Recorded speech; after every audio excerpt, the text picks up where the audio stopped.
आदाब, मैं हूं नाज आसिफ शेख। पेशे खिदमत है मंजरनामा।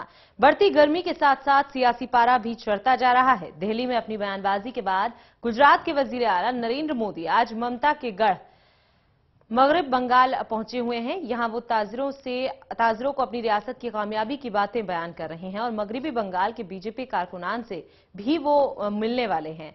इस मौके पर रियासत की वजीर आला ममता बनर्जी मगरबी बंगाल में मौजूद नहीं हैं, क्योंकि ममता बनर्जी वजीर आजम मनमोहन सिंह से मिलने के लिए दिल्ली पहुंची हुई हैं। वो कल शाम को दिल्ली पहुंच गई थी। पीएम से मिलकर ममता दिल्ली के कर्ज के बोझ तले दबी अपनी रियासत के लिए माली इमदाद की मांग रख रही हैं।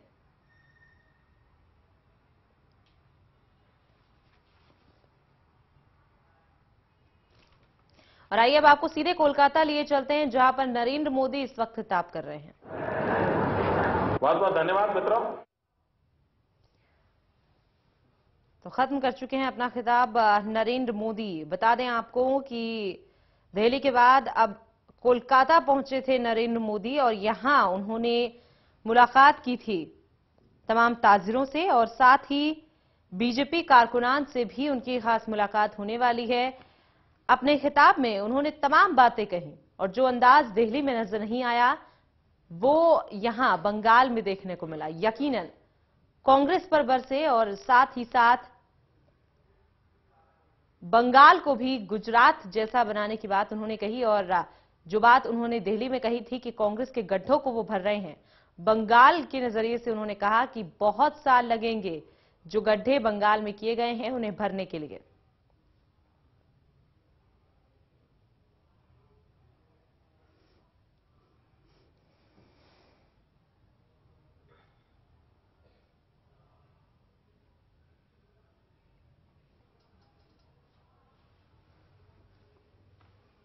और आइए अब आपको कोलकाता ही लिए चल रहे हैं, जहां इस वक्त नरेंद्र मोदी तमाम सवालों का जवाब दे रहे हैं।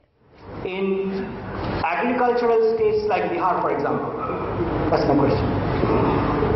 देखिए, हमारे देश में और कहीं पर भी एक जिले का मॉडल बगल के जिले में भी वैसा का वैसा लागू होगा, ऐसा कभी होता नहीं। लेकिन उसकी दिशा, उसकी बेसिक फिलॉसफी, कुल मिलाकर के स्ट्रेटेजी, ये चीजें काम आती हैं।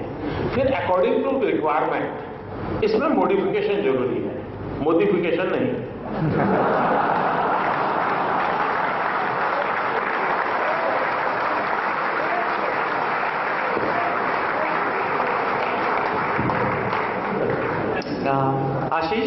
आशीष झुंझुनवाला। आदरणीय मुख्यमंत्री जी, मेरा नाम आशीष झुंझुनवाला, मैं स्टील इंडस्ट्री में इंटरेस्ट रखता हूँ। मेरा आपसे प्रश्न था जो मेन सब्जेक्ट थोड़ा हट गया है, क्योंकि मेरी ये सोच है कि आने वाले वक्त में आपका रोल सिर्फ गुजरात में नहीं पूरे देश में रहेगा। हालांकि इसका आप कुछ संक्षेप में जिक्र किए तो मैं इसमें छूएंगे। आपकी विदेश नीति पे आपकी क्या सोच है? अपना देश अपनी जितने सारे पड़ोसी देशों से वर्चुअली झगड़ रहे हैं, तो उसमें अगर आप कुछ चर्चा करें। धन्यवाद। किसी भी देश की विदेश नीति का मुख्य बिंदु यही होता है अपने देश का इंटरेस्ट, हमारे देश का इंटरेस्ट सुप्रीम, इसके आधार पर सारी बातें होती हैं।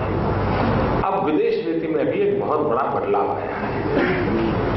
कोई एक युग था जब दुनिया के देशों से आपकी दोस्ती इसलिए जरूरी होती थी कि कहीं से कोई दबाव आए, किसी संकट की घड़ी आए, तो आपको बचाव के अंदर लोगों की जरूरत पड़ती थी।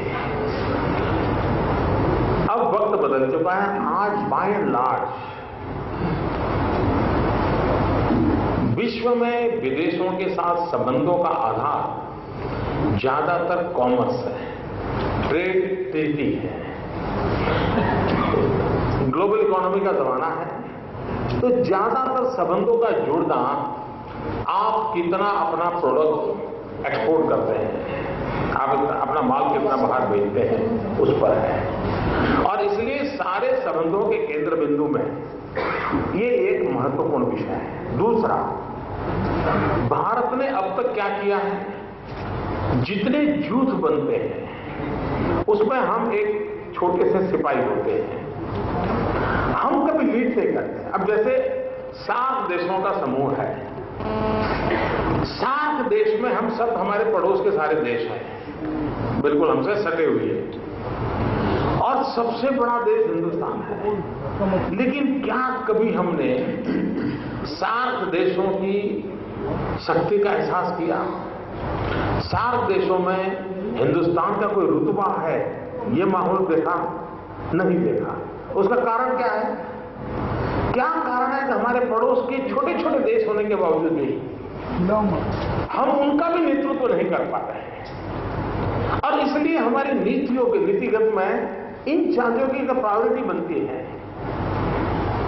तो मैं समझता हूं कि हम धीरे धीरे करके, जैसे यूरोपियन यूनियन का एक अपना बना है, जैसे मैंने एक दिन प्रधानमंत्री से लिखा था, हमने कहा कि सोलर एनर्जी का युग आ रहा है, एनवायरमेंट टेक्नोलॉजी प्रीडोमिनेंट मैदान में आने वाली है। तो मैंने कहा आपने एक इनिशिएटिव लेना चाहिए और दुनिया में वो देश जहां पर सूरज ज्यादा पड़ता है, सूरज का प्रकाश ज्यादा मिलता है, ऐसे सूर्यपुत्र जो देश है उनके एक समूह बनाना चाहिए और भारत में उसका नेतृत्व करना चाहिए।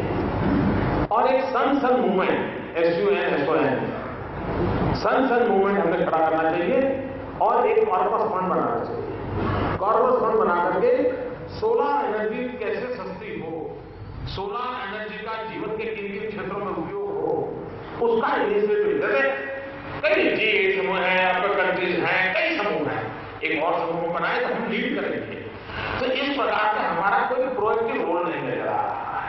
अगर हमारा और एक सन मूवमेंट, SUN सन मूवमेंट हमने खड़ा करना चाहिए और एक कॉर्पस फंड बनाना चाहिए। कॉर्पस फंड बना करके सोलार एनर्जी कैसे सस्ती हो, सोलार एनर्जी का जीवन के किन किन क्षेत्रों में उपयोग हो, उसका इनिशिएटिव, जैसे कई G8 समूह हैं, अपर कंट्रीज हैं, कई समूह हैं, एक और समूह हम बनाए तो हम लीड करेंगे।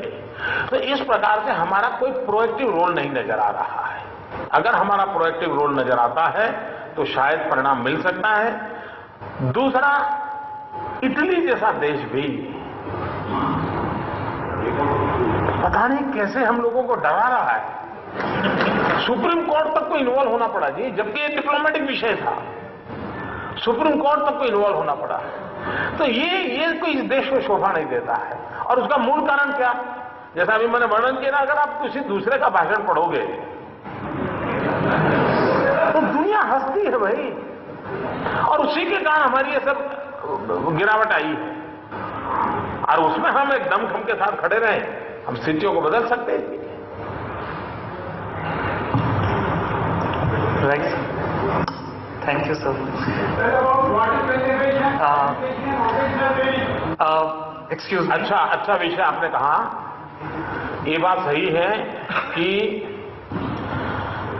भारत युवा देश है, लेकिन युवा देश के नाते हमको उस एनर्जी को प्रोडक्टिव एनर्जी कैसे बनाना, उसका सबसे बड़ा आधार है स्किल डेवलपमेंट। और भारत ने स्किल डेवलपमेंट्स पर सबसे ज्यादा बल देने की समय की मांग है।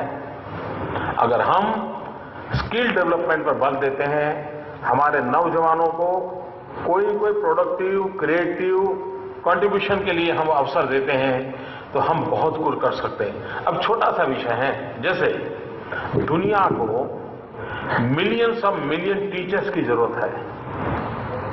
दुनिया के पास टीचर नहीं है, हमारे पास नौजवान है। क्या हम हमारे टीचर एक्सपोर्ट कर सकते हैं? दुनिया को नर्सिस की जरूरत है, हमारे पास यूथ पावर है। हम ह्यूमन रिसोर्स डेवलपमेंट के करके दुनिया के जो नर्सिस की आवश्यकता है हम एक्सपोर्ट कर सकते हैं। हमारे पास कोई कमी नहीं है,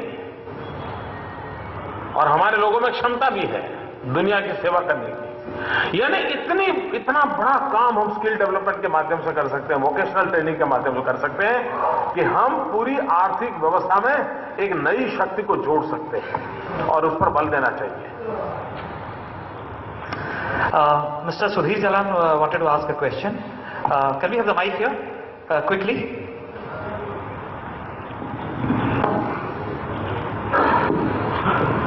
नरेंद्र भाई, मैं सुधीर जलान हूं, बिजनेसमैन हूं, फिक्की का अध्यक्ष रहा हुआ हूं। मेरा कई बार सौभाग्य हुआ गुजरात जाने का, और जो आपने टूरिज्म की बात कही और रिलीजियस टूरिज्म की बात कही, मैंने देखा द्वारकाधीश, सोमनाथ जाकर। और गुजराती की तरह बंगाली भी बहुत बड़ा टूरिस्ट है, लेकिन यहां टूरिज्म का इतना बड़ा पोटेंशियल है, और हमारी मुख्यमंत्री चाहते भी हैं कि यहां बढ़े, स्विट्जरलैंड बने या लंदन बने। तो इसमें कुछ मदद कर सकते हैं आप? नहीं, मैं आपको मतभेद के हिसाब से नहीं बोल रहा हूं, कुछ ऐसा सुझाव मुख्यमंत्री को दें जिससे यहां पर भी हो सके। इस बार तो मैं पश्चिम बंगाल में स्टूडेंट के रूप में आया हूं, और एक विद्यार्थी का काम होता है सबसे ज्यादा सीखना। तो मैं इस बार की मेरी प्रायोरिटी सीख करके जाने की है। तो और बंगाली अच्छे टूरिस्ट हैं ये मैं मानता हूं, क्योंकि मैंने वर्षों तक नॉर्थ में काम किया था, हरियाणा, हिमाचल, पंजाब, जम्मू कश्मीर, चंडीगढ़, सारा इलाके में मैं काम करता था। और मुझे समूह में जो टूरिस्ट मिलते थे, या तो गुजराती मिलते थे या बंगाली मिलते थे। तो ये बात सही है कि बंगाली आर बेस्ट टूरिस्ट। और दूसरा, वो ऐसे मेहमान है कि यजमान को कभी कोई दिक्कत नहीं होती है। मैंने बंगाली टूरिस्ट आए हो और कहीं झगड़ा चल रहा है, ऐसी कोई घटना ही नजर नहीं आएगी। इतने अच्छे लोग, इतने अच्छे लोग। तो हम तो चाहेंगे ज्यादा से ज्यादा गुजरात में आइए।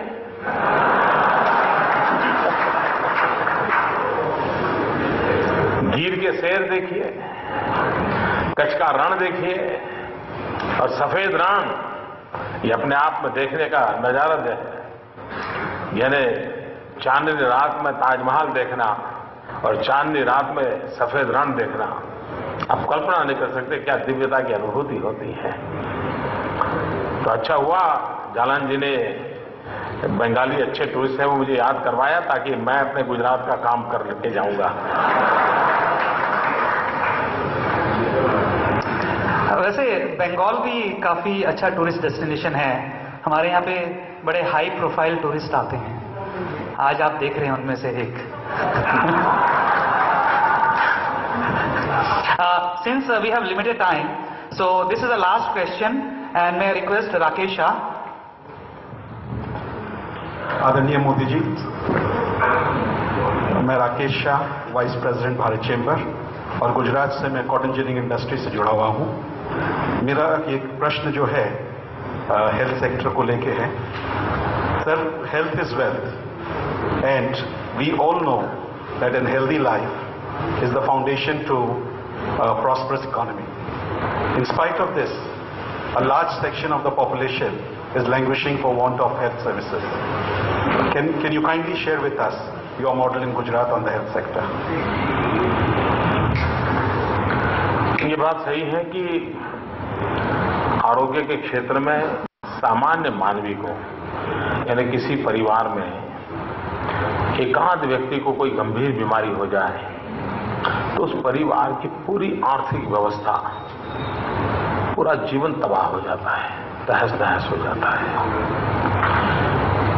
और इसके लिए हम लोगों ने कुछ मॉडल विकसित किए हैं। जैसे हमारे यहाँ गलीपति से लेकर के राष्ट्रपति तक सब इस बात की चिंता करते हैं, माता मृत्यु दर कम होना चाहिए, शिशु मृत्यु दर कम होना चाहिए, सब लोग कहते हैं। और ह्यूमन डेवलपमेंट इंडेक्स के अंदर भी, दुनिया के अंदर ये विषय आता है।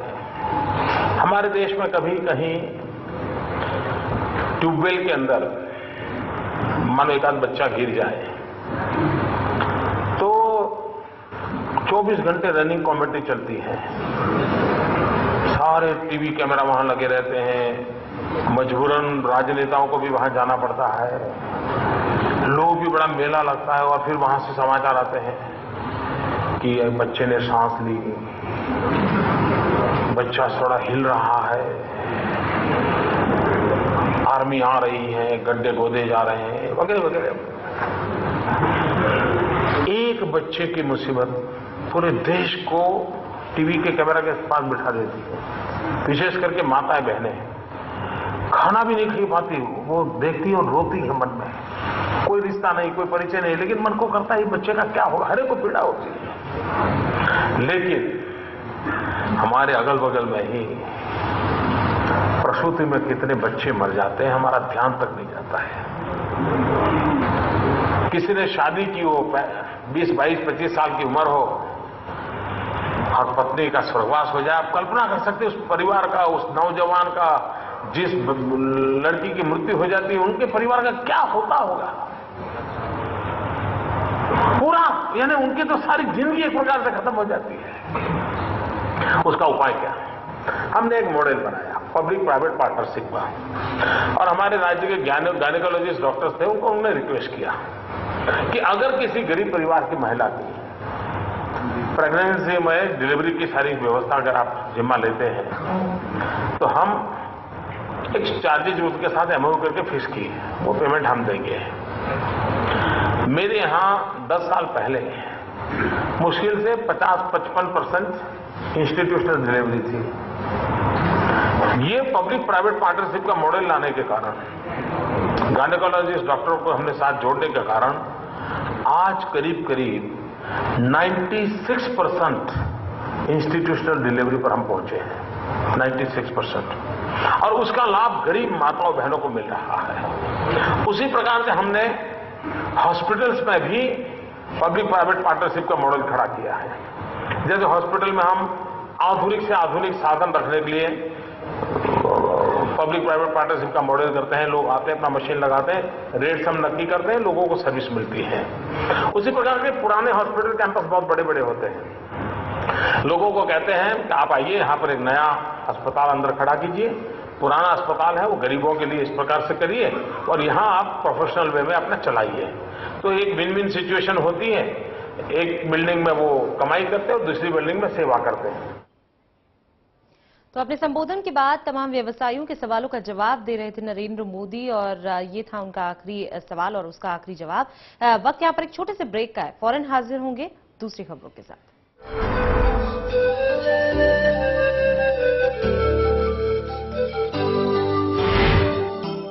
3 लाख तक अधिग्रहण की 1 एकड़ की राशि थी। किसानों के लिए धरती की ये कीमत जरा सी थी। भूपेंद्र सिंह हुड्डा ने इसे 72 लाख तक बढ़ा दिया।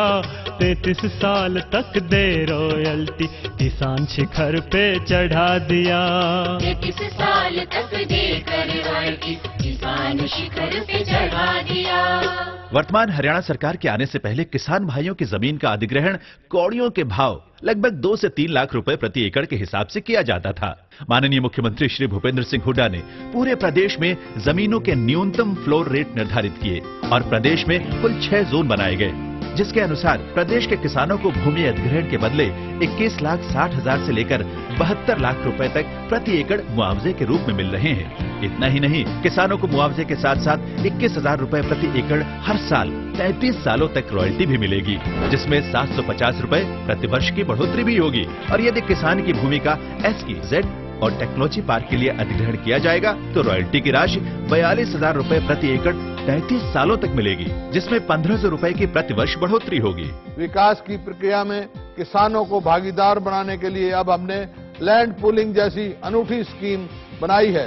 इस स्कीम में यह इंतजाम किया गया है कि जिस किसान की भूमि का अधिग्रहण होता है वह या तो मुआवजा ले सकता है या मुआवजे की एवज में विकसित भूमि ले सकता है।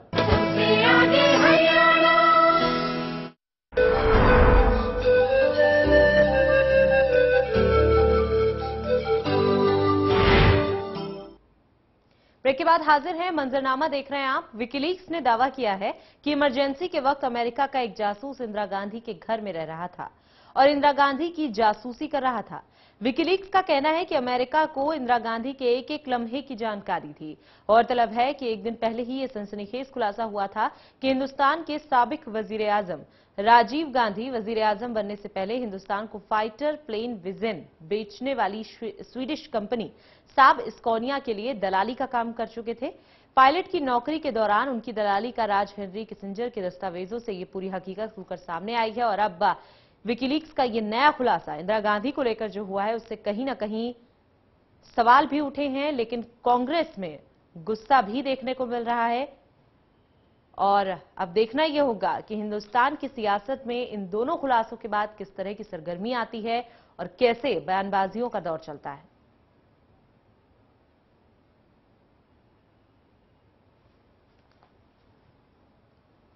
और दूसरी तरफ राजीव गांधी को लेकर विकीलीक्स की दलाली के खुलासे पर बाबा रामदेव ने कहा है कि राजीव गांधी और सोनिया गांधी एजेंट हैं और ये किताबों में भी अब छप चुका है कि ये लोग दलाली का काम करते हैं। रूस की उस समय की जो एजेंसी थी केवीजी, उसके एजेंट के रूप में आदरणीय सोनिया गांधी जी और राहुल के पिता राजीव गांधी वो सीधा उनसे पेमेंट लेते थे। ये तो निर्विवादित सत्य है। और अब वो पुस्तकों में भी लिखा जा चुका है, वहां इसके ऊपर सुब्रमण्यम स्वामी तो काफी वक्त से बोलते रहे। तो इन लोगों की कोई क्रेडिबिलिटी नहीं है। नहीं, इसमें मैंने कहा ना, राजीव गांधी जी और उनके फिर उत्तराधिकारी के रूप में सोनिया गांधी जी ये दलाली करती थी। अब उसके बाद भी हिंदुस्तान ना समझे, अब प्रमाण देने के बाद उनको झुठला देते हैं। और वहीं सोहराबुद्दीन शेख और तुलसी प्रजापति फर्जी मुठभेड़ मामले में मुलजिम अमित शाह को सुप्रीम कोर्ट से बड़ी राहत मिली है। सुप्रीम कोर्ट ने कहा है कि दोनों मामले एक साथ ही चलेंगे, अलग अलग चलाने की जरूरत नहीं है। अमित शाह ने सीबीआई की उस अर्जी के खिलाफ दरख्वास्त दायर की थी जिसमें सीबीआई ने अमित शाह के खिलाफ सोहराबुद्दीन शेख की फर्जी मुठभेड़ और तुलसी प्रजापति के कत्ल के मामले में अलग अलग सुनवाई किए जाने की मांग की थी। जबकि अमित शाह का कहना है कि 2 अलग अलग मुकदमे दायर कर सीबीआई उन्हें फंसाने की साजिश कर रही है।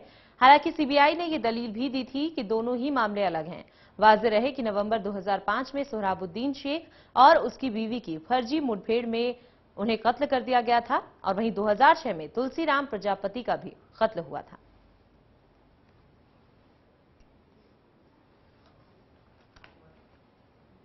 और अब रुक करेंगे महाराष्ट्र का, जहां के नायब वजीर आला अजीत पवार एक बार फिर से तनाजे का शिकार हो गए हैं। इस बार तनाजे की जड़ बना है सूखे को लेकर दिया गया उनका एक तशवीशनाक बयान। हालांकि बाद में मजम्मत होने के बाद अजीत पवार ने प्रेस रिलीज जारी कर माफी भी मांगी थी, लेकिन बयान देने पर अजीत पवार की मुश्किलें अब भी कम नहीं हुई हैं। उनके खिलाफ पुणे में शिकायत भी दर्ज हो चुकी है और हिज़्ब इख्तिलाफ माफी मांगने के बावजूद भी इस्तीफे की मांग पर अड़ा है।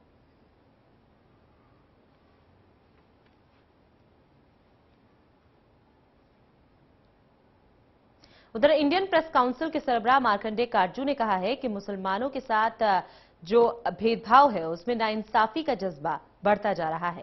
साथ ही उन्होंने मीडिया की भी मजम्मत की और ये दावा किया कि वो गैर जिम्मेदाराना सहाफत के जरिए मुसलमानों के बारे में गलत तशहीर में मसरूफ है। काटजू ने यह भी कहा कि जब भी कोई धमाका या इस तरह की कोई वारदात होती है तो 1 घंटे के अंदर ही टेलीविजन चैनलों पर इंडियन मुजाहिदीन या हरकतुल जिहाद इस्लाम के जरिए भेजे गए ईमेल्स या फिर एसएमएस दिखाए जाने लगते हैं जिसमें हमले की जिम्मेदारी लेने का दावा होता है। उन्होंने कहा कि कोई भी शरारती शख्स एक ईमेल या एसएमएस भेज सकता है, लेकिन जब उसे टेलीविजन पर दिखाया जाता है और अखबार में उसे शाया किया जाता है तो वाज़ेह तौर पर मीडिया के जरिए ये पैगाम पहुंच जाता है कि सभी मुसलमान दहशतगर्द हैं। इससे पूरे मुस्लिम समाज की छवि खराब होने लगती है, जबकि मुसलमानों में बहुत से फिरके हैं जो फिरके शिद्दत पसंद नहीं होते। सारी मीडिया तहकीकात किए बगैर कुछ न्यूज चैनल्स की खबरें ही शाया करती है।